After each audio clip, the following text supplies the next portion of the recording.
Welcome to the Theoretical Neuroscience Podcast. I am the host, Gaute Einvoll. Many years ago, I listened to a radio program where a biologist explained how liquid mosquito repellents work. He first talked about some particular molecules and how they latched onto some receptors or something, and then he said, or maybe the mosquitoes just don't like it. I was puzzled. While both of these explanations maybe are okay by themselves, they are not in the same category and should not be used in the same sentence. The first explanation assumes a third-person perspective, where humans describe the action of the mosquito repellent from the outside in. The second explanation assumes a first-person perspective, where the mosquito itself describes what the repellent feels like, that is, from the inside out. In neuroscience, we use both the third-person and the first-person perspectives, and this is fine. But it is what philosophers call a category error to use both perspectives in the same argument, as the mosquito repellent researcher did in the radio program.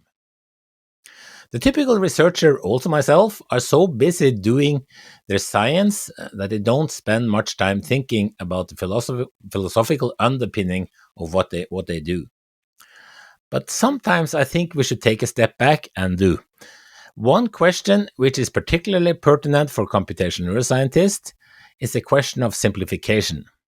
It is clearly impossible to include all details of neural systems into a mathematical model of it, so we need to simplify. But what is the right level of simplification? For example, if you want to model the dynamics of a network of neurons, when should we use a biophysically detailed neural model? And when should we or could we use a simplified abstract neural model? What are the problems of simplifying too much or too little? We neuroscientists are so lucky that we have a genuine philosopher who has been working on this for a long time. Last year, Mazviita Chirimuuta, working in the School of Philosophy, Psychology and Language Sciences at the University of Edinburgh, published the book The Brain Abstracted: Simplification in the History and Philosophy of Neuroscience. I learned about the book and her research activities in the podcast Brain Inspired, and I thought she would be an excellent guest to have also on this podcast. This week, a great neuroscience conference, the FENS Regional Meeting 2025, was held here in Oslo, Norway. FENS stands for Federation of European Neuroscience Societies and is the main organization for neuroscience in Europe. It currently represents 42 neuroscience societies across 32 European countries and more than 22,000 member scientists. This particular meeting was regional in the sense that it was organized by the Nordic neuroscience societies, that is, the national societies from Sweden, Denmark, Finland, Iceland, and Norway. But it had speakers and attendees from all over the world. As part of the conference, I organized a live podcast recording on the philosophy of simplification in computational neuroscience.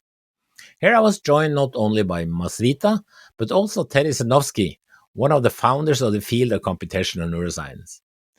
In 1992, he wrote the book The Computational Brain with Patricia Schürtzlen, which was a foundational work regarding the philosophy and goal of computational neuroscience. He was, by the way, also a guest on the previous podcast, that is number 9. The nice conversation lasted for 80 minutes or so and is given here. Note that in our conversation we refer several times to a seminal figure on the level organization of the brain taken from the 1992 Computational Brain book.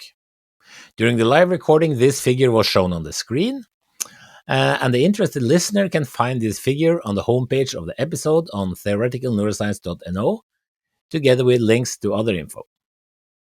Note also that there is no video recording of this podcast. If you want to support the podcast, go to patreon.com/theoreticalneurosciencepodcast and choose a membership of your liking, for example at the cost of $1 per month. As a member, you will get access to a video version of the podcast recordings, as well as transcripts of each episode. And note that there is a 7-day free trial period when you sign up. I also have a YouTube channel called Theoretical Neuroscience Podcast, where you also can watch the videos. I will be most grateful if you become a Patreon supporter to help me fund the production of the podcast, even if you're not too interested in looking at the videos. But I also appreciate all the other listeners and I hope that all of you can help spread the word about the podcast to other people in the community, on social media or otherwise. Okay, here is Mazviita and Terry.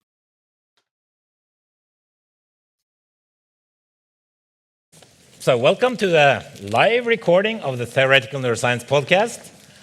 I hope you're a little bit impressed with my roll-up. I found out if you start a podcast and want to be taken seriously, the first thing you should get is a roll-up. So anyway, so the topic of this podcast is really simplification in neuroscience research. And I think most of us are so busy doing science that we don't really spend much time thinking about the philosophical underpinning of what we do. But I think, the process of simplification is sort of at the heart of doing neuroscience research. One thing is obviously, the choice of model animals or slices and cultures and organoids, whatever. That's obviously one line of simplification. But also just when you introduce terms like place cells or spike burst or traveling waves or attention, cognitive map, that's also a simplification, right? It's not the whole brain. And I think, so discussing the brain when you do science is sort of, in terms like this, is sort of unavoidable if you want to do science. So, the alternative, I think, is just to show experimental data in a paper and leave it there. And so the discussion section would only be about sort of how you did the experiments, really. So that wouldn't really be the way to go. So, this podcast will focus a bit on the simplification of computational neuroscience, and because then it sort of highlights really this thing of simplification. Then it's not really just implicit; it sort of gets more explicit. And they say that I don't know, Galileo Galilei, he invented simplification in science because when he sort of started exploring these falling balls, then he neglected friction. And in order for his fall formulas to work, you had to do experiments without friction. So now I actually got my pointer. I'll just get my pointer here. So there are several. I'll just mention a few examples of key simplifications in neuroscience. I think this is actually I think you've seen this picture before. I think this has been reproduced and shown hundreds or thousands of times. Well, if I had a dime for every time that I've seen someone use that slide in a talk, I would be a wealthy person. I think you probably are a wealthy person. You won the brain prize and everything. So. Oh, that's true. Okay, that's true. So anyway, even wealthier. That's true. Good. So, but this is taken from your book, The Computational Brain. You wrote it together. I guess it's 30 years old or something. 92. Yeah. So it really, in some sense, was like a white paper for the field of computational neuroscience. Well, it was a first glimpse at how you can compute with distributed populations of neurons through transformations, through layers of processing. Yeah. And back then we only had one layer of hidden units, but now we have hundreds, right? Yeah. So anyway, so this idea of levels of organization in the brain is like a key thing, and this level organization is different from the MAR levels, which is sort of, this is all essentially on the implementation level, right? Well, there's many different ways of thinking about levels or even layers, for example, in the cortex. But it really depends on what your goal is, right? Mm.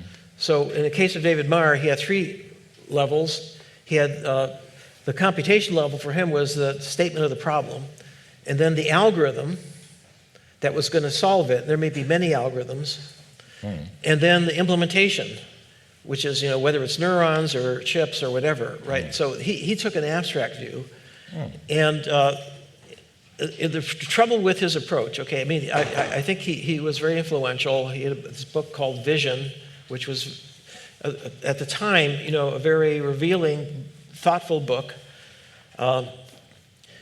But the problem that he ran into was that we don't really know what the computation is that the brain is doing. We have some ideas. For example, he thought that, and people in computer vision thought that the purpose of the visual system is to create an internal model of the outside world that is veridical, that is to say that it includes all the details about how far things are away and how to pick something up. And that is then transmitted to the motor system, and it turns out to be all wrong. That's not how the brain works at all. No. First of all, it can only capture a few things with high res because of the fovea, which are your eyes completely jumping around all the time, and you're integrating the information as it comes in, but you only do what you need at that moment, and you can move so quickly that it seems effortless, and you're not aware of it even, that you're doing that when I'm looking at you. 3 times a second. Okay, and so if that's the case, what really is the purpose of vision, right? What is it? And Pat Churchill and I wrote a book chapter. The title of it was A Critique of Pure Vision. And it has been cited thousands of times. All my papers, no book chapter has been cited thousands of times. But who was citing it? It was not the people who liked it. It was the people who didn't like it. And so now we have to go back and we have to think, what's really going on? And one of the things we now know is that in the visual cortex, primary visual cortex, that 60% of the variance of all the signals that are in the background there that were thought to be noise are actually important signals coming from other parts of the cortex. In particular, signals about the movements of the body, the face. Okay. And that means that, already at that level of early vision is already incorporating motor signals along with vision. So I just want to say that the worst kind of guest to have in a podcast is one that just answered yes or no, and Terry is not in that category. And thank you for that. So anyway, so this is just sort of an example of, because many of us who sort of came into computational neuroscience are physicists, and we have like these very successful stories of bridging levels in physics, maybe particularly in thermodynamics, linking behaviors of atoms following Newtonian mechanics, and like things like pressure and volume and so on. And there's also other examples of obviously of simplifications in, for example, the use of the notion like receptive field is a simplification, and obviously when you model neurons at different levels of abstraction and simplification. So, but then to the next guest, so Mazviita Chirimuuta, she's actually a genuine philosopher here, so that's maybe the only one at the conference. But you were a guest at I think a podcast that you all know, or many of you know, Brain Inspired. So that's when I learned about you, that you actually, that you have sort of dedicated, we're very lucky to have you as a field, because you have actually focused on neuroscience and the use and simplification in particular. And then and also so that you were a 2024 winner of a very prestigious international prize. Yep. Yeah, transdisciplinary philosophy. Yeah, that's very cool. And we briefly met in Edinburgh. That's right. While I was there watching a football game with my nephew. So that's you can always combine science and football. Yeah. And this is obviously something I wanted to learn about, and I think it is a good podcast topic. So I think we'll start maybe asking you, Mazviita, with we say we say that the brain is the most complex system in the universe. I think your wife would say that it's actually the body, because it has a brain plus things. Right. Beatrice is always right. It's why we're still married. Yeah. So anyway, why she is, by the way. Okay, so why do we say that the brain, maybe with the body then, is the most complex system in the universe?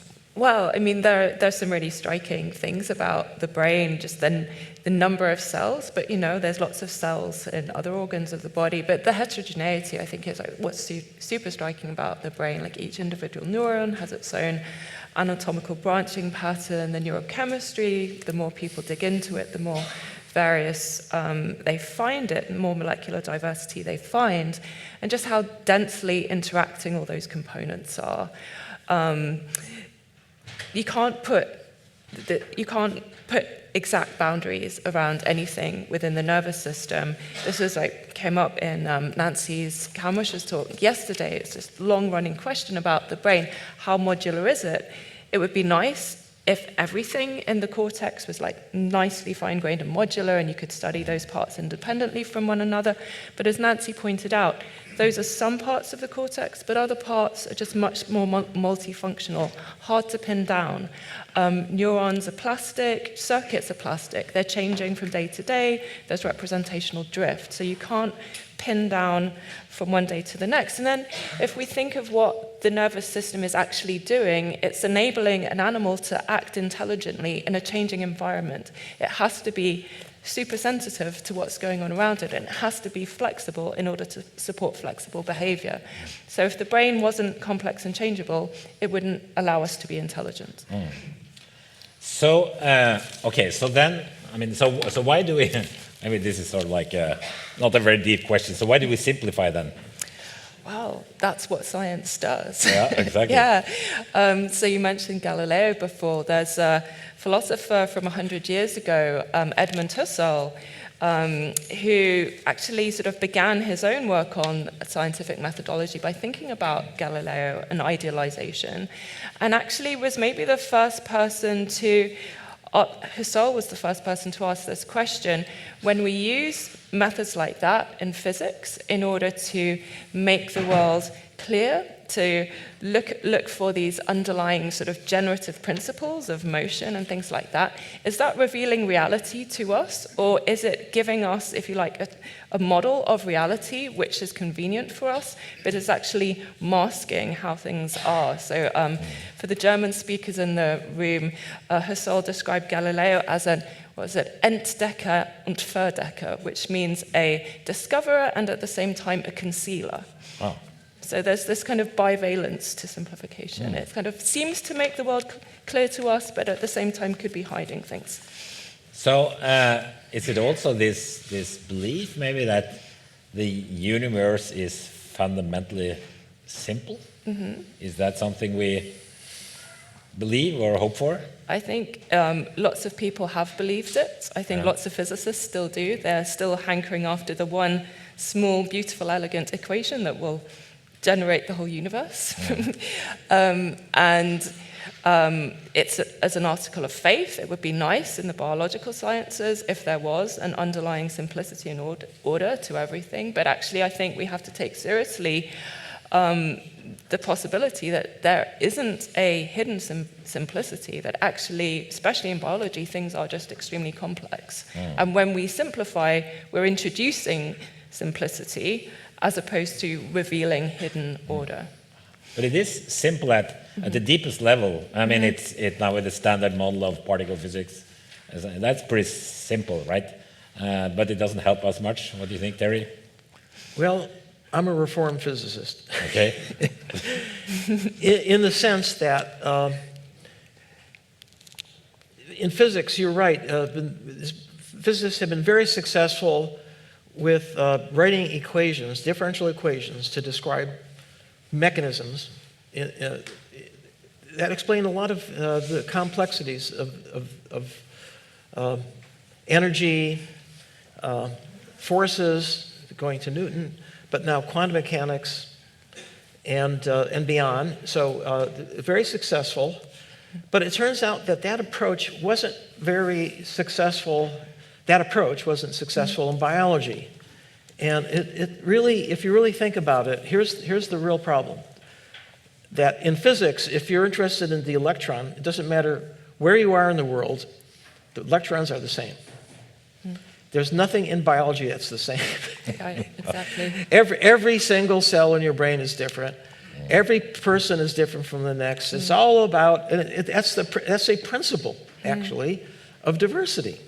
And that's how evolution works, right? Yeah. You know, survival of the fittest, and if you have to have a distribution, otherwise you can't pick something that is more fit in a particular environment.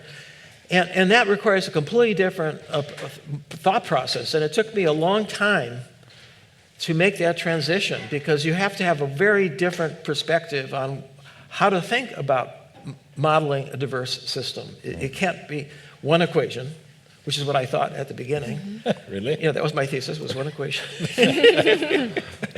But it's as you can see in the diagram, is that there's going to be different models, simple models, at every single level that simplify the details below it, and then make predictions for the behavior of the next level, right? So, and we need linking models, a whole ladder of models. They're all going to be different types of models. They're going to be probabilistic, for example. They're not going to be, electricity and magnetism is deterministic, right? But it has to have a way to match that ladder with a whole sequence of models, and each one will be telling you a little bit about principles, that what is being done inside the neuron, what is being done between the neurons, what's being done in systems of populations of neurons. And so that's really what my career is based on, is trying to climb that ladder. Yeah. Can I ask a question about Sure. that? So when you talk about each level sort of simplifying the level below it, Right.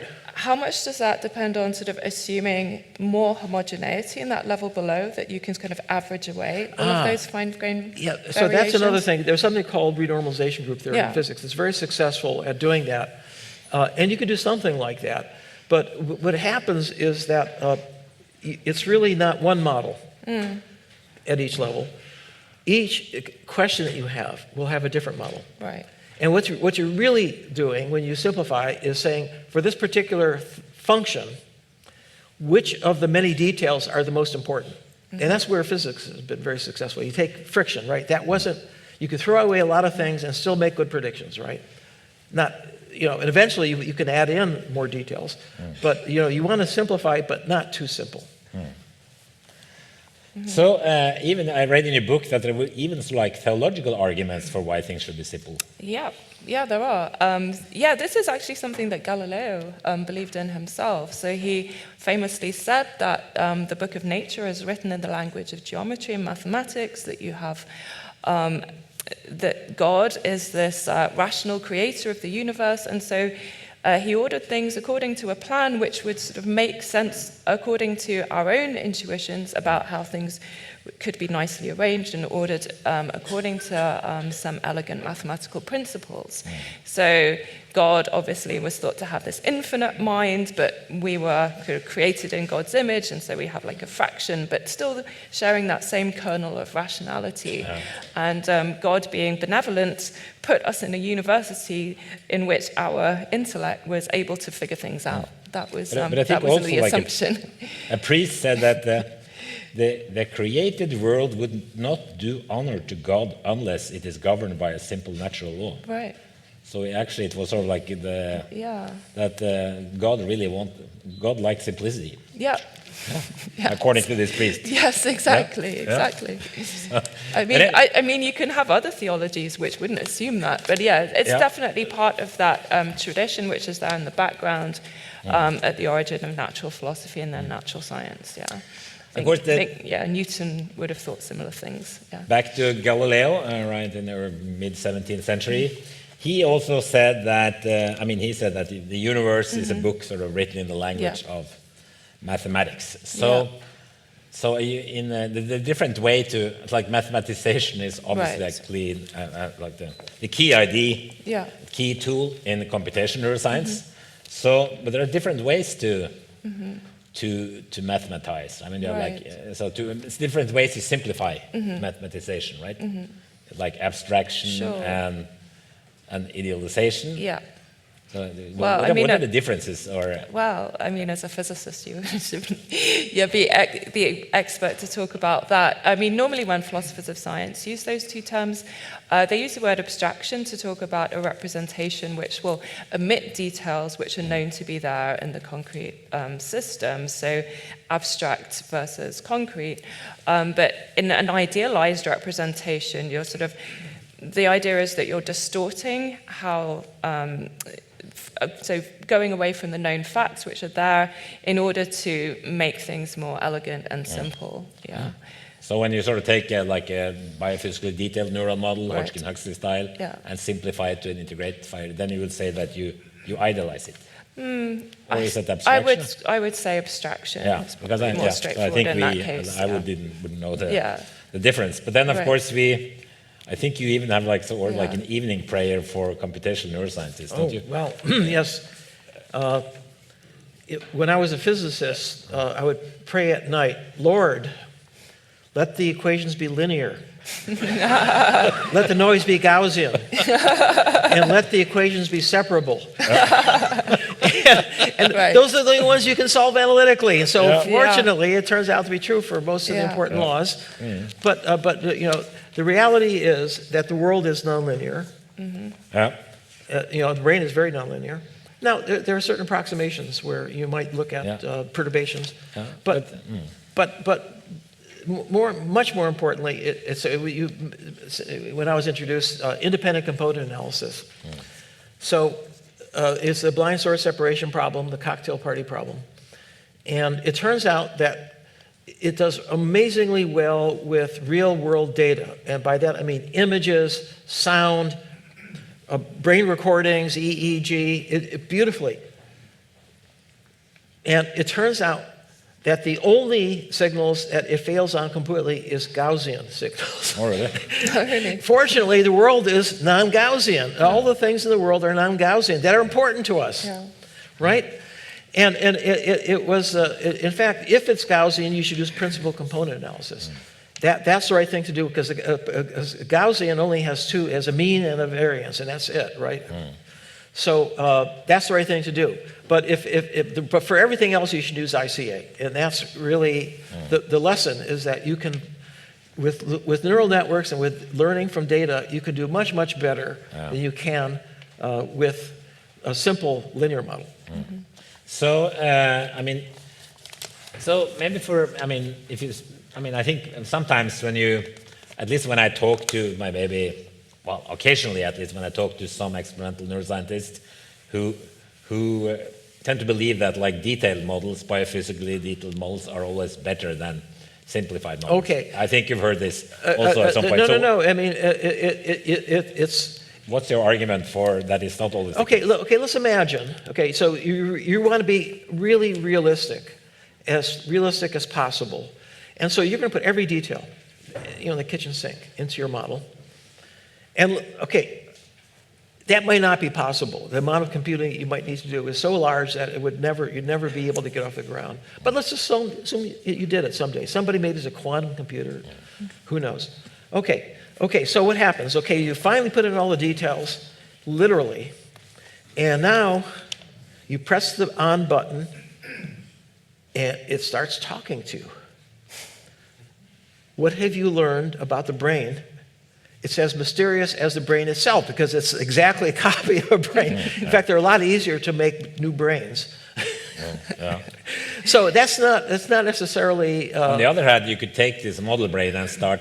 It would be like the perfect experimental animal because you could change parameters and explore it, right?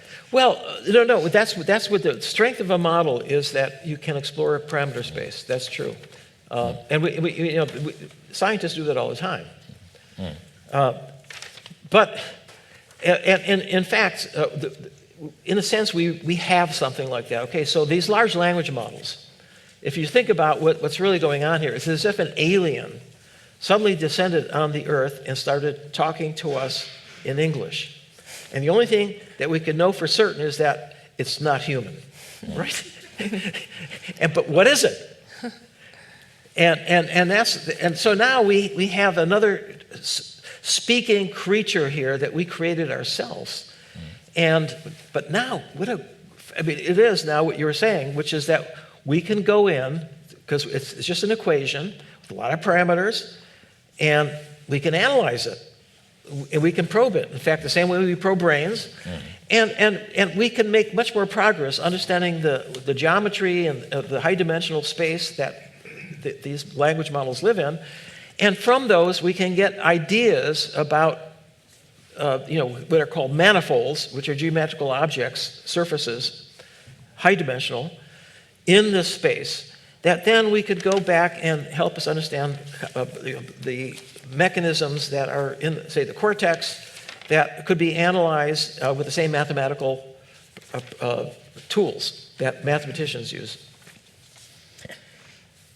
Could I say something about building detailed models? I mean, I think one of the questions that neuroscience as a community has just not settled for itself, different neuroscientists have very different intuitions about this, is just how many of those biological details matter, which matter, for which purposes, certainly. And one of the things that you can do with very detailed models is actually compare them with less detailed models and see, like, for particular cognitive functions. Right. Do you need all of that nitty-gritty stuff, or can you get away That's with a beautiful analysis, and it actually something that we do. One of the projects in my lab is called MCell, and it's a Monte Carlo simulator of all of the detailed biochemical mechanisms that occur at synapses. Right, and so it is a detailed model. And here is now the strength and the weakness, okay. So you put in everything you know, and then you compare it to the data that you have, and lo and behold, if you're lucky, it matches. Well, what have you learned?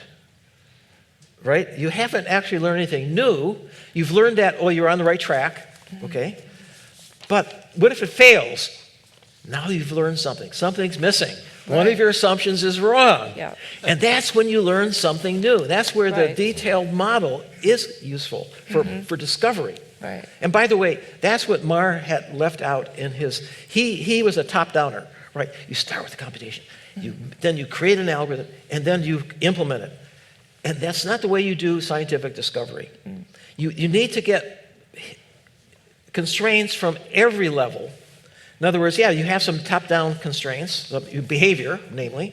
You also have bottom-up constraints, which is the neurons and the mechanisms. You know, that's you should start with that too, and combine it. I call it middle out, right? And that way you can take advantage of constraints at both ways, going up and down. Yeah, but with Marr's approach, he did make things easier for himself by assuming that you could study computational theory, representation, and algorithm separately from knowing anything about the hardware. And you could study the hardware separately from having hypotheses about the functions. So at least there's a clean division of labor, and it sets everyone up with a nice separate job description. On your way, when you need to refer to the constraints in both directions, that's admitting that the brain is more complex than Marr assumed, and the task is more challenging because you can't take it piecemeal. So here is what the strength and the weakness of traditional neuroscience. So when I started, I would go to a neuroscience meeting, SFN meeting, and there would be literally a sea of posters. It was like you just go down the rows, A through Z, AA through ZZZ, AAA through ZZZ. It was like it just went on. Yeah. And there was like 2 or 3 posters that were doing computational modeling. And mainly it was Hodgkin-Huxley types model. And it was like, you're collecting more and more details. But what was really, I found a little unsatisfying was that it was difficult to put those details together. Sure. It's like you have a big picture puzzle that it's all the little pieces, and how do you put it together again? Or how do you figure out which pieces go together? And that takes a very different perspective. It's synthetic rather than taking things apart, which is something that's been very successful in other areas of science. But ultimately, what you really want to do is develop an understanding of how those parts fit together and how it helps you understand behavior at a much deeper level than just the level of how we think. By the way, our internal intuition about how the brain works is called folk science.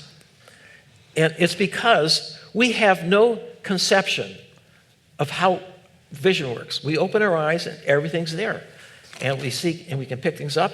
It turns out that what I just did is probably the most important thing that evolution had to get right, and there's no reason why it had to let us know how it solved the problem. When AI was first started, okay, this is a true story, by the way. The first DARPA grant at MIT was to build a robot that played ping pong. Well, we still don't have one, but in any case, they thought it would be easy because, ping pong, a kid can learn how to play ping pong, right? Okay, well, they forgot to put in money for a vision system. So they assigned it. The story I heard when I was a graduate student, they assigned it to a graduate student for a summer project. Okay, again, vastly underestimating the complexity of vision. Okay, so at the 50th anniversary of the famous Dartmouth meeting, which took place in 1956, I was invited. It was 2006, and all of the 8 people that were still alive from the first meeting were there, and Marvin Minsky was there. So I wanted to know, was this story, was it apocryphal? Was it real? And so I told him the story. He shook his head and he said, "You've got the facts wrong. We did not assign it to a graduate student. We assigned it to undergraduates." And I later found an AI memo saying exactly that, so he was telling the truth. Oh. Wow. Yeah. Well, they were smart undergrads, though. And I have to say, you're right about that. That was the right thing. The undergraduates are really amazing. One thing that you bring up in your book, Mazviita, is this use of metaphors. Yeah. And particularly maybe the most commonly used metaphor for the brain is sort of, it's like a computer. Exactly. Yeah. What do you think of that?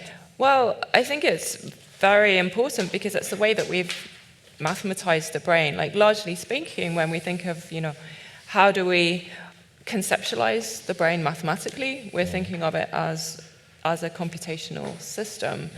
So I think that, in large part, is part of the appeal of this metaphor.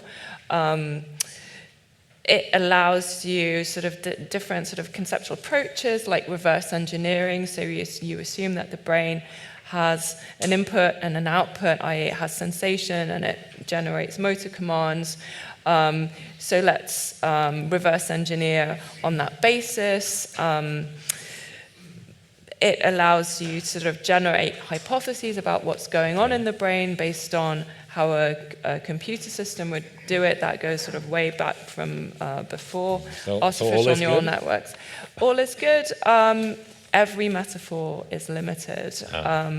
Every analogy is going to point to some similarity. It could be a very rough similarity, but there's always going to be things that aren't in common.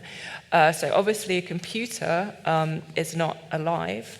It's not a part of a living body, but a brain is. And in my view, the computer metaphor has sort of really fostered a disconnect between neuroscience and the rest of biology. And I don't think we really understand what cognition is unless we see that being cognitive is the thing that you need to do to stay alive if you're a living animal. And so you sort of build it into our conception of what the tasks of a living creature are, as opposed to a passive lump of silicon, which is as cleverly engineered as it is, it doesn't have self-generated purposes or movements or anything like that. Yes. Okay, okay. Fundamentally, a computer is based on logic. That's what these binary switches are very good at, doing logic. Humans are terrible at logic. And here's Pat Churchland, who was my collaborator and wrote the Computational Brain together. She's, by the way, I think the success was the fact that she's much better at writing than I was. So we worked together to get it to a general audience, a general scientific audience, I should say. But in any case, she would teach baby logic to undergraduates. And, these are smart kids, first, second year, and philosopher. She said it was the toughest thing. That they could not understand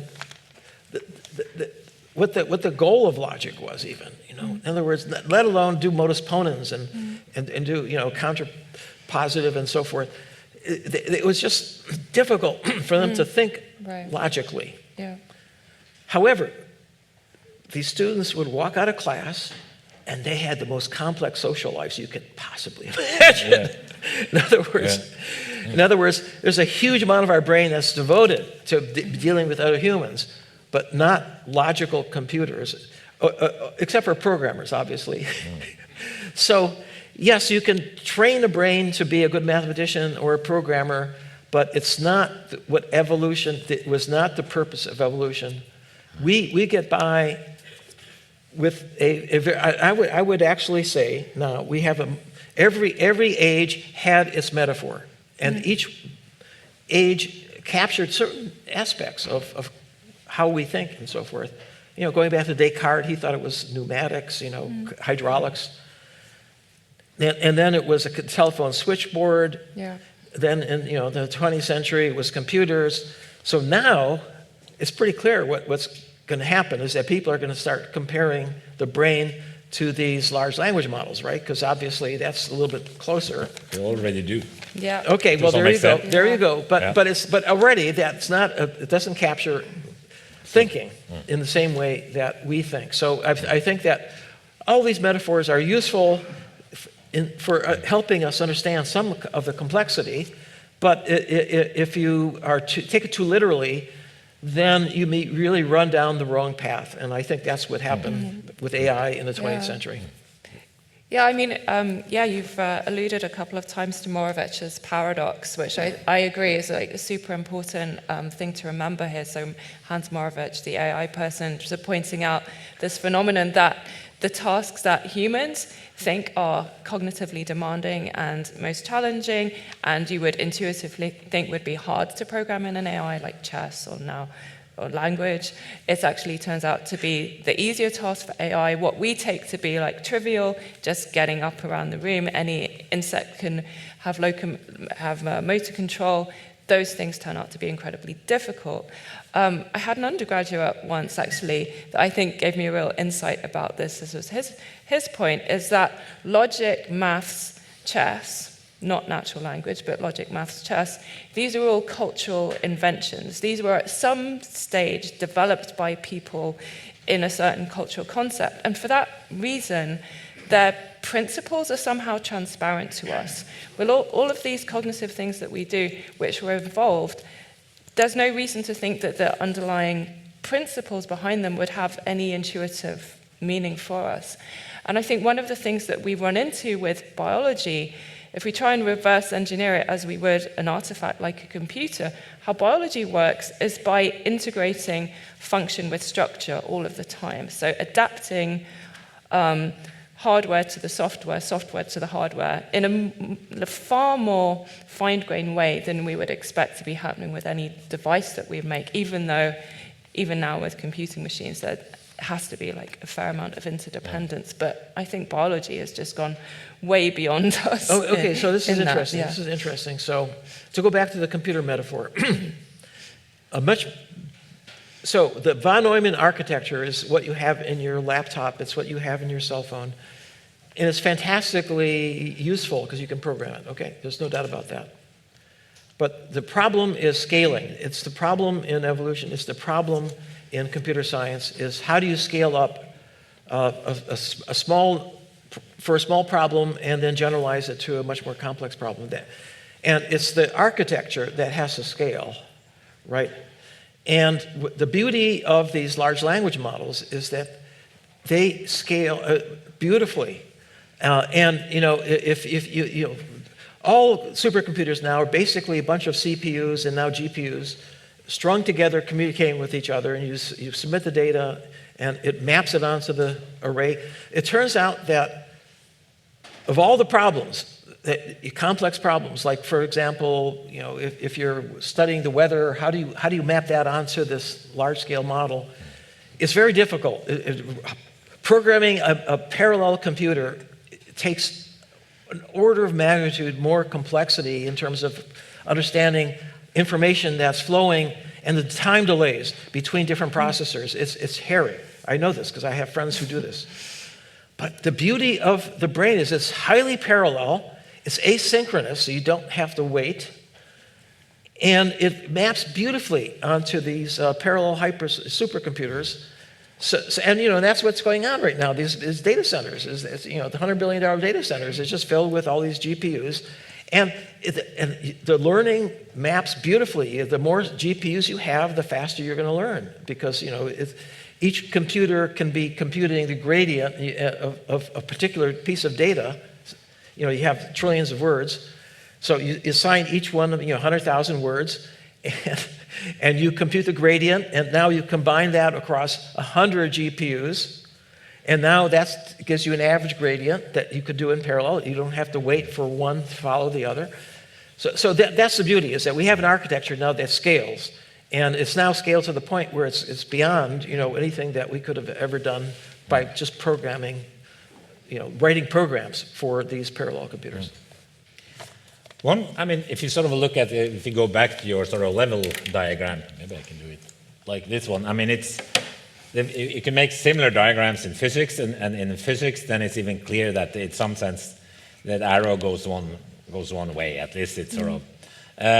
So how do we think about so it's more like a machine-like picture, like a clockwork universe, and so there's like this machine-like picture versus this more like organism-like view of the brain. So I think you actually quote in your book Goethe. He had this color theory, didn't he? Yeah, Like Farbenlehre. Yeah. I teach that. Oh, really? The Goethe style? Yeah. Oh, yeah. No, Goethe, is a great German poet.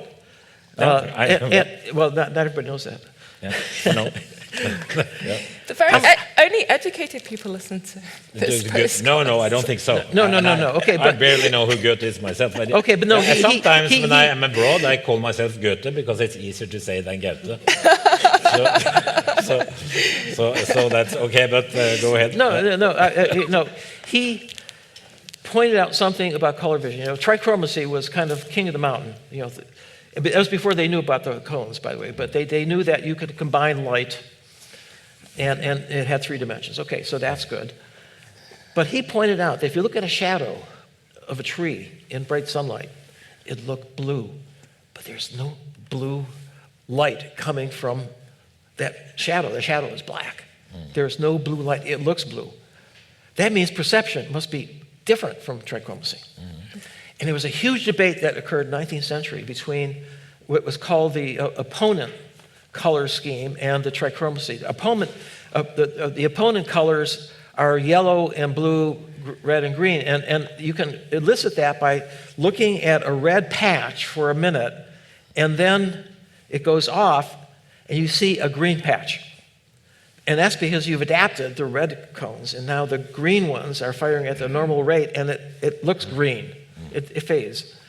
So it turned out, okay, this is exactly the problem, is that we think that there's one theory that's going to work for the whole brain.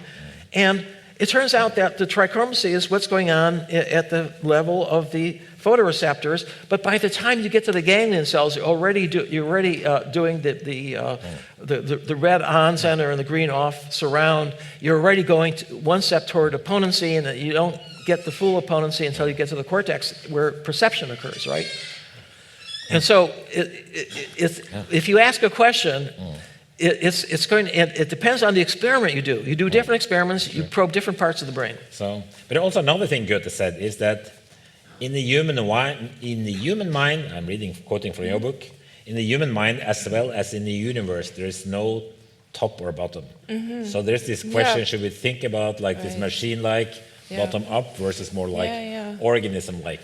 Yeah, I would say traditionally in philosophy, and this goes back to Aristotle, there's been this idea that to understand what a living organism is, you actually have to begin with the overall organization. So Aristotle is the person that came up with that phrase, the whole is greater than the sum of the parts. So you need to consider the whole, and then because all of the parts are sort of organized together for the sake of that whole. Very much this thought that you need to have those sort of top-down explanations. You couldn't just work from the bottom up. This is why I think David Marr is interesting, because he had this intuition that you need a top-down approach in cognitive neuroscience, but he thought you could do it purely with the ideas of computation as opposed to a more distinctively biological approach. If you take that levels diagram, the thought would be, if you sort of go down this emergentist route, is that there really is sort of causation from the top level of the whole system, not just the CNS, but the whole body, is modulating the operations of the parts constantly in order to orchestrate things for the well-being of the whole animal. So. But there's this, I mean, this, when they talk about emergence, right, how different terms, and at least the way I've been learning, well, what I've read about this today, some people talk about weak versus strong emergence, and weak emergence is sort of that, even these things happening at a higher level, actually in principle can be understood if you did a very detailed simulation at the deeper level. But what strong emergence is more that it shows up things at the higher level which even in principle cannot be understood in terms of the... So I guess most, like me, I seem more inclined to be a weak emergence, or I'm not quite sure what... Yeah, strong emergence is very hard to reconcile with intuitions that you might have about like physics being the most fundamental science. So ultimately everything resolves down into physical particles, how low you want to go, if you want to go all the way down to strings and just bubbles up from the bottom upwards. I think one way to sort of think about strong emergence in a way that, at least if you're ignoring that whole thing of how do we turn our physics into a metaphysics, which is basically what we're doing there when we say, oh, the world is ultimately physical particles.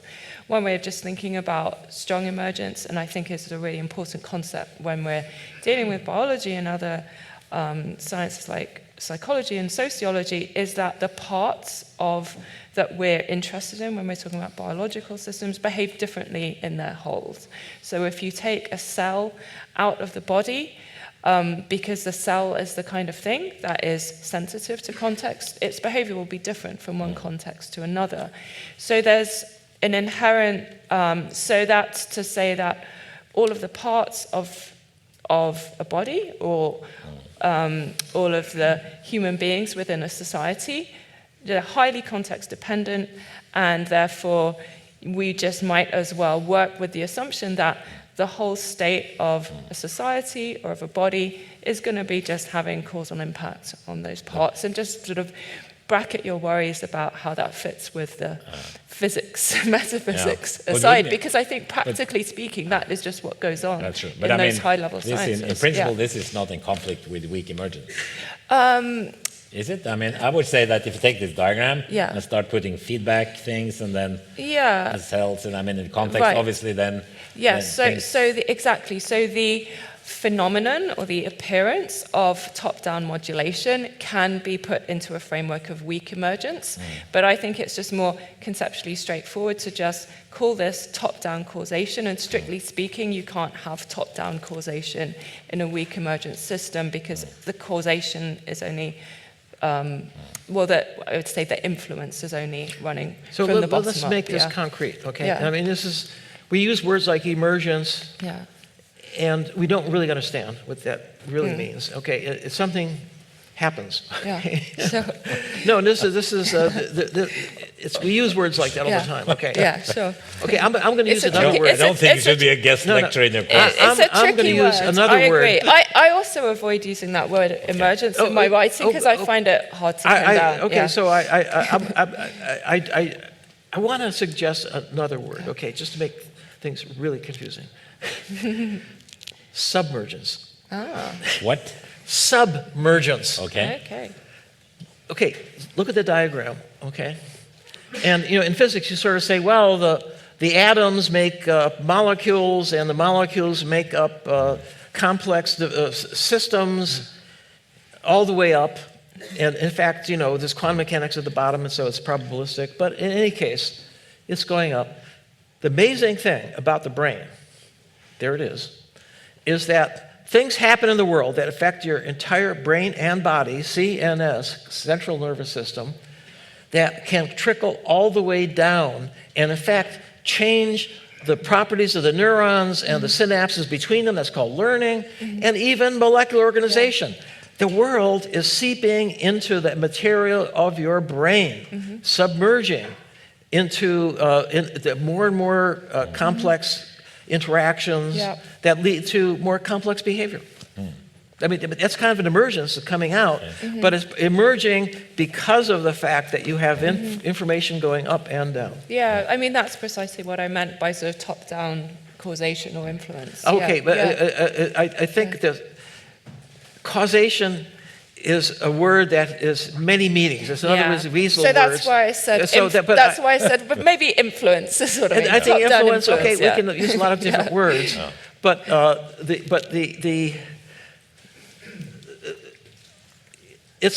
when you have an interacting system, it's not clear what's causing what, right? And there's causal influence is a term that really only makes sense if you have a linear sequence. Yeah. As soon as you get into the brain, you have loops. Yeah. You have, like for example, in my lecture I talked about the cortex having a recurrent connection with the basal ganglia that goes up and down. And now somebody in the cortex, somebody puts an electrode into the cortex and finds a neuron that is highly correlated with a decision that's made at the behavioral level, of seeing something or whatever. Now, can you conclude that the decision is being made in the cortex? Well, if you have a loop that goes to the basal ganglia and comes back to the cortex, it could be made anywhere in that loop. It could be made in the basal ganglia and reported to the cortex 100 milliseconds later. And now, how do you separate that? You can't. The logic isn't as causally simple anymore when you have loops. So, I mean, I remember I attended a talk, actually almost my first entry into neuroscience was a very nice conference at the Sigtuna in Sweden, where John Hoffield was. So he said, in biology, we have to learn to compute without knowing all the numbers. And that's very hard. And I guess what he referred to was that biology is really information rich in the sense that there's a lot of, I mean, you would say a lot of parameters that we don't really know. And now we get more and more data that especially then from all these omics things, and also neuropics recordings, like and also optogenetics and optical recordings. So we get more and more data. So do we now need more high-dimensional models, meaning more complicated models with more differential equations? Is it like do we still need, or is still sort of like these simple models? It's a different models, the science based on data, abundant data, is a very different project from starting with something simple and building it up. You're trying to extract structure and meaning from the data, right? And that's a different project. By the way, regarding omics, biology has been in the omic business for a long time now, whereas genomics, we know that's very successful. It used to be that a lab couldn't spend its entire career with one gene, right? Working on one gene and in linear signaling sequences, right? Now you have the whole genome, and so it's changed, and there's not just genomics, there's proteomics for proteins, and it's like a dozen different... Connectomics. The what? Connectomics. Oh, connectomics, yes. Anatomy used to be called anatomy. It's now called connectomics. Yeah, right. And by the way, reading the literature is called bibliomics. And so Sidney Brenner, who is a colleague of mine, a very famous biologist, he won a Nobel Prize for C. elegans. He invented a whole new preparation in biology. It's a little roundworm with 300 neurons. In any case, he was giving a talk at an omics meeting. And, someone from the audience at the end of his talk said, "Dr. Brenner, of all the omics, which is the most important?" And he said, "Economics." Which revealed a different dimension. Yeah, I mean, actually, that's one of the questions I have about these big omics projects is, on the one hand, I look at them and wonder if there's kind of admitting that there's a insufficiency in like the traditional simplifications and abstractions that we've been used to in neuroscience. So this idea that if you're a systems neuroscientist and you wanted to understand how the brain gave rise to cognition, then you could ignore stuff below that level. Maybe people doing connectomics and trying to link that to systems. They're just admitting that you can't separate the scales in the nice way. But then I have this economics question that pops into my head. How much is driven by just the appeal to large funding bodies of like massive projects like this? Yeah. Yeah. No, I would think that sort of like it's certainly not when the experimental data is not recorded in order to test particular mathematical models. It's not like they built the superconducting supercollider in whatever. That was never built. Sorry, the Large Hadron Collider. That was canceled by the that was Congress. canceled exactly. Yeah. It's the Large Hadron Collider here, exactly. here in That Geneva. was built to look for France, this Higgs actually. boson. So that was like Yes. very much the experiment built to test a theory, and that's almost never the case. That's essentially never the case. Well, it's not yet, at least. Maybe Hodgkin and Huxley did a little bit of that because they had their own. Actually, Francis Crick this is something that he would come to tea every day in my lab. We had tea every day, and it was wonderful because he was just filled with enthusiasm, and toward the end, right, he was interested in consciousness, but he focused on visual awareness, perception basically, and we were making progress in the visual system. But one day, we started talking about modeling, which is, we're getting a little closer to what my goal, modeling the brain. He said, Terry, it's not an end in itself. I said, well, that's probably true. We want to understand the brain. He said, no, you don't understand. He said, the purpose of a model is to design a killer experiment that nobody else would have thought of doing, but when you do it, it will give the game away. And that, I've always had that in the back of my mind. In other words, having the right question, having the right experiment to test the question, and then suddenly seeing something that you didn't know that really explains things. And by the way, it took me a long time to figure this out. How did he come up with this thought? Well, think about the structure of DNA, right? Here he was a model. Literally, they put together with, these little plates for the base pairs and little, things that are, famous picture with the slide rule. No, that was a model. That was a literal model. But it gave the game away. Right. In other words, you could see in the model, a whole theory of replication. You could see a whole theory of evolution, right? It was implicit in the model. And that was the key that made a big breakthrough in biology. I think the biggest in the 20th century. I mean, those are the examples when you see that happening in science. You say, that's gold, that's how everything should be. And what's distinctive about like the big data, the omics approach, is that it just has more of that impression of being a fishing expedition. I like to think of these omics projects as like a huge fishing trawler just dredging everything up from the bottom of the ocean and seeing what comes up. Aesthetically, that might not be pleasing. It sounds like, what do they call it?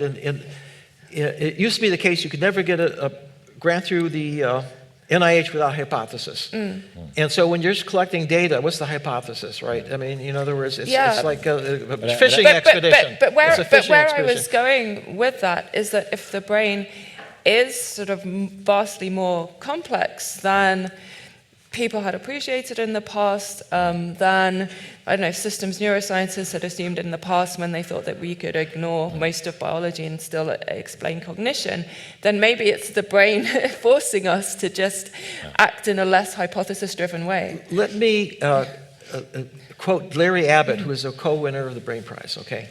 So he got interested in trying to understand fly vision and other aspects of fly orientation. And so he had some very beautiful models, and then connectomics came along. We now have a complete connectomic wiring diagram for the entire brain of the fly, 100,000 neurons, okay? And here's what he said. He gave a lecture and explained how this changed the way he did his modeling. He said, in the old days, we would come up with some idea for some model, and then we would start analyzing it. Maybe 6 months later, we would write it up and we publish it. it would be wrong. Because it lacked something or it made the wrong assumption or something. And he said, now we can come up with some idea in the morning for some model. We'll go into the connectomic database and see if it's there. And if it's not, we'll throw it away. You could speed up the transition from idea to test because the data is all there. Okay, and this is anatomy. Okay, I was making a little fun of it. Anatomy in the old days was literally connection by connection. You have to trace pathways, and typically you only do one pathway at a time. So it accumulates, and the problem is that each of these techniques are imperfect, and you don't get a complete wiring diagram. And in any case, omics means you do the whole thing, right? Everything. And here is, and I think you even mentioned this, okay? The important thing is to get as many constraints as possible, because that narrows down the possibilities. And once you've narrowed it down enough, you can now start coming up with theories. Now, theory in biology is very, very rare. Very, very rare. Very rare that any theory is actually has the kind of weight that a theory in physics has. For example, evolution. It explains things, but it doesn't. The predictions are hard to test, right? So we're in trouble there. And so looking for a theory of the brain has been really tough. And the kinds of theories are not the same as in physics. They're more kind of. I'll give one theory that I think has some merit.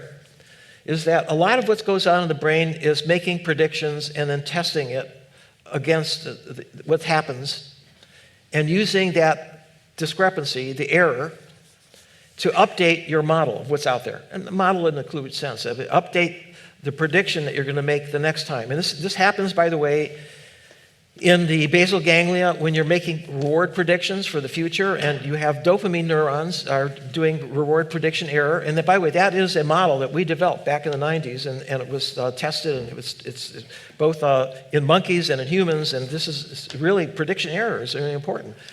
And also in the sensory system, the cerebellum does prediction errors for forward model. It predicts what your hand is going to do and when it's going to touch the cup. And if you're off, you use that for updating your model, right? So you can now do control. These large language models, how do they work?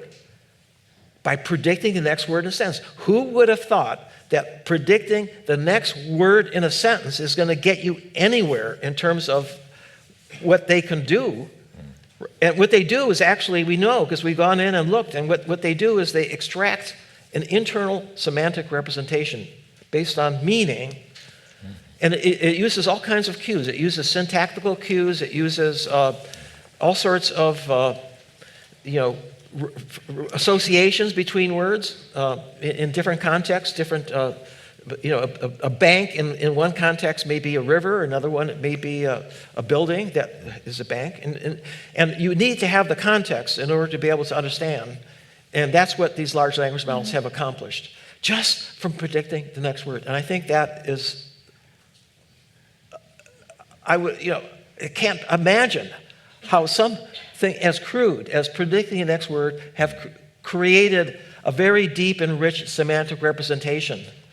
How that is still a mystery to us. But it's a principle. Oh yeah, not on large language models. I actually wanted to go back to this point about connectomics. And so I can see the sense of using a wiring diagram as a constraint for a model in an invertebrate, where the nervous system is much more stereotyped. But then what do you do when you're going up to a mammal? It's not just that the nervous system is that much bigger, but there's that much more variation from one individual to another. That's how we began this conversation. In biology, there's so much more variation. So mammalian nervous system, no one brain from any mouse to another is going to be the same. So we have all that data. We might want to use it to constrain something, but that's not going to work if it's going to be the wrong constraints It's just not going to generalize from one animal to another. So we're always back into this question, how do we know which details matter? Because maybe for that one particular mouse, the details of the connectome matter to how it perceives the world. But then you're not going to generalize between mice. So one of the, back in the 80s, when we were just starting the neural network business, we were told by the mathematicians, the optimization theorists, forget it. You have too many parameters. Statistically, you're going to overfit. Forget it. You know, for them, a model that has 10 parameters is a lot. My simple NetTalk model had 20,000 parameters, right? And your cost function has a local minima. You're going to get caught. Well, we just went ahead and did it. Okay, we didn't know what we were doing.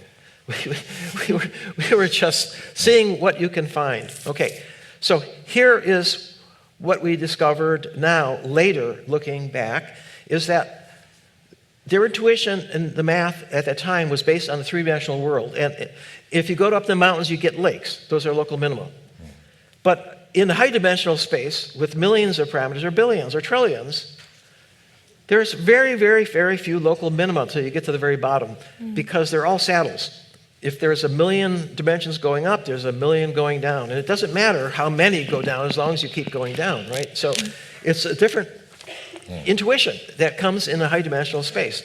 And even more interesting is this idea of if the statistician wants the optimal model, the one set of parameters that is optimal. That's what they're looking for. Here's what happens. You start a big network, you randomize the parameters, you train, and it eventually gets down to some deep local minimum that works really well. It has a very high level of recognizing objects or speech recognition or whatever. Okay, you start from someplace else, and you train. You get to the bottom, you get a completely different neural network, completely different. And so it turns out that there's an infinity of possible networks that all have roughly the same performance. They're a little bit different. And so that's why we can have brains they're completely different, because they were trained on different experiences and so forth.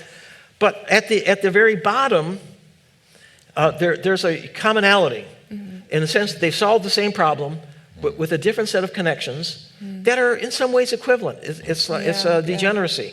Right. And that was Tony Movshan's actually argument 10 years ago when he was debating people about connectomics and saying, well, this isn't going to help me as a systems neuroscientist because there's going to be that much degeneracy. He's a very smart guy, and I have to say that he won the debate with Sebastian. But the degeneracy, maybe it's not a bug, it's a feature. Because yes, it makes the system... That's exactly the point I was about to make, which is that what this means is that it's not finding a needle in a haystack, which is what statistics try to do.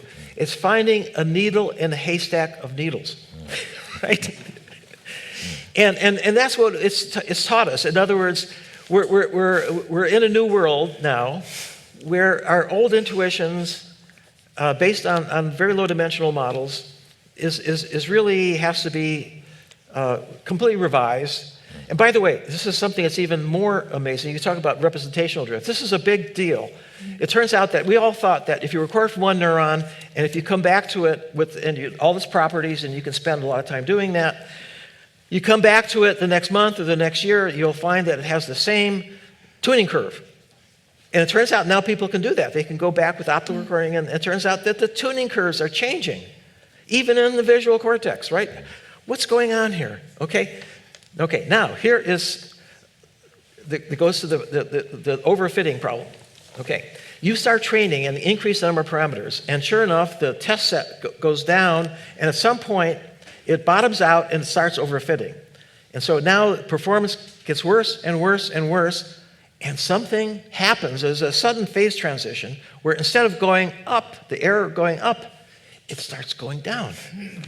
In fact, it's going down despite the fact that the training set error has already gone to 0. The model has fit the training set perfectly. But the test error keeps going down. It's called double descent. And this was a great surprise to everybody. And here is what's happening. What's happening is that even though the representation has hit bottom because of gradient descent, stochastic. Nonetheless, it's still exploring valleys at the very bottom. It's exploring little meandering pathways. And it turns out that it explores networks that are even better at generalizing. And so this is interesting that in other words, you shouldn't stop training once you reach a minimum. It's not very intuitive, but it behaves like that. It's empirical, and there are some theories of what's going on, but it's I think something very deep, because I think that's going on in the brain. The representational drift says that it's not like it's a fixed brain that you have that is going to work the same way one day to the next. It's constantly shifting around. All the pieces are shifting, but in a way that preserves performance and improves it. Okay. So we are sort of approaching the end here, and when I sort of gave talks about sort of like the modeling of the brain,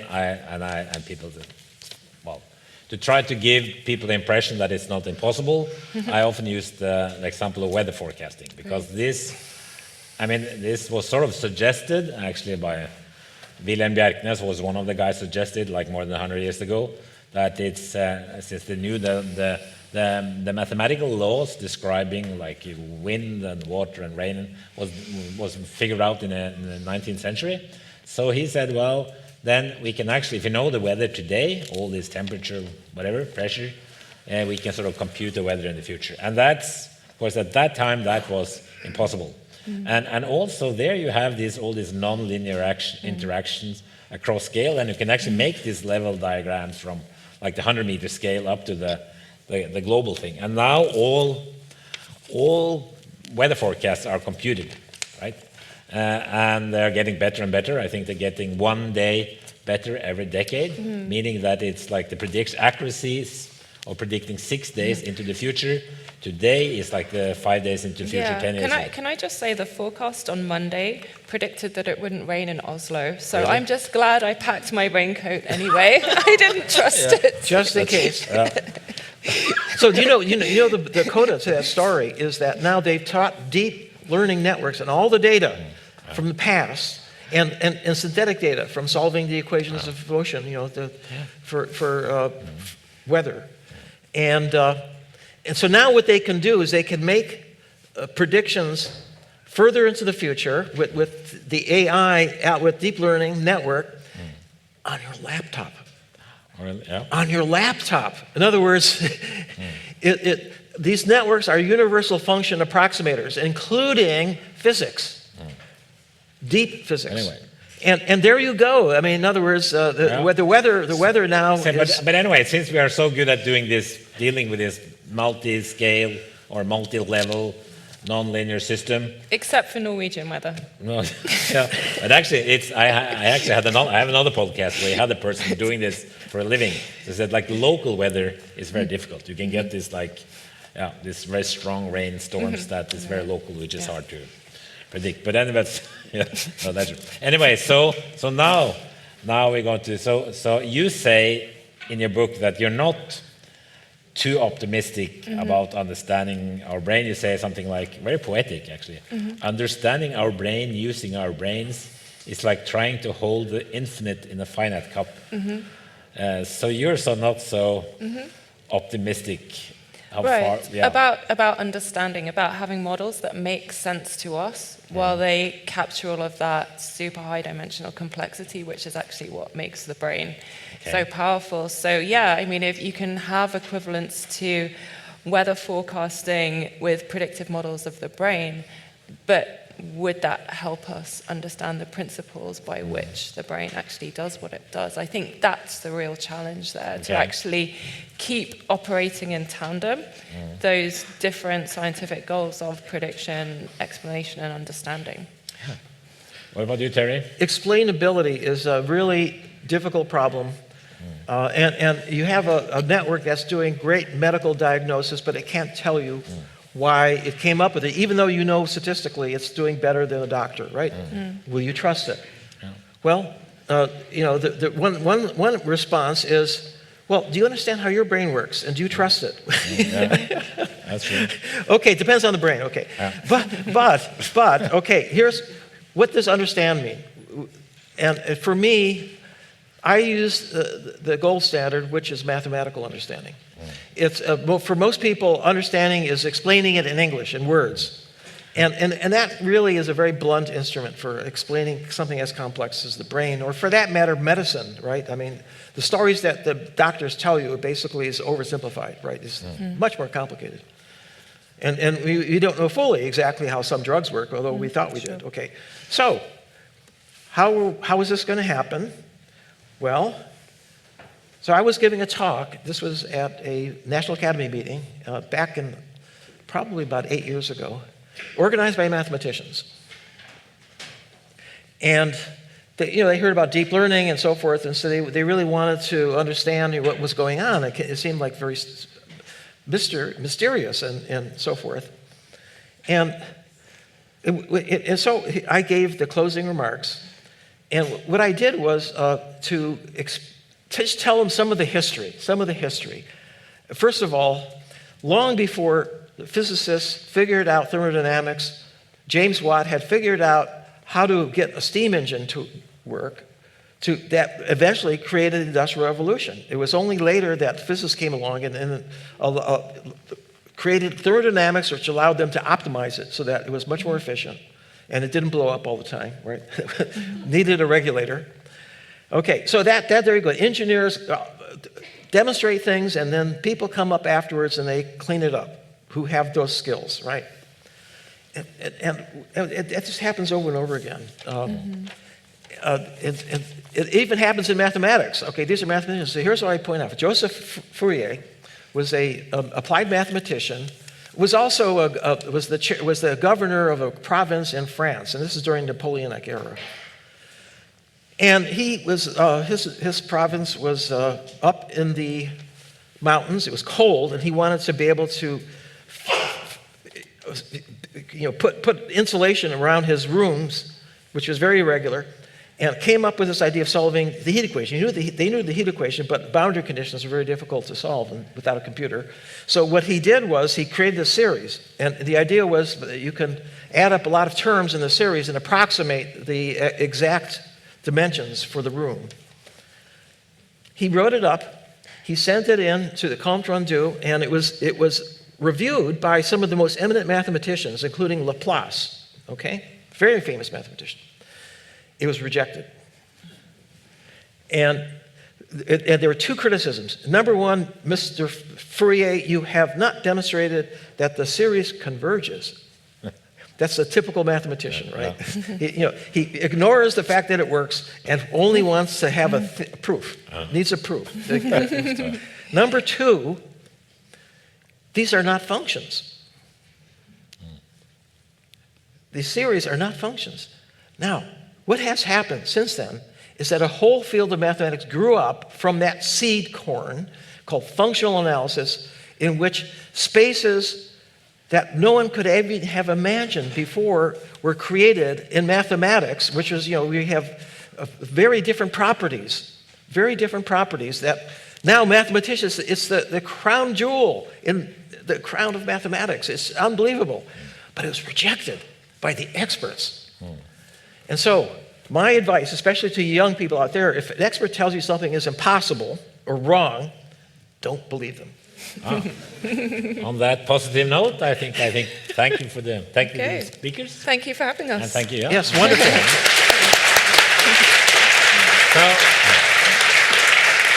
one thing before you leave is, if you want to have a serious podcast, you need merch. So I have pens. So everyone who comes up here will get a theoretical neuroscience pen. Very cool.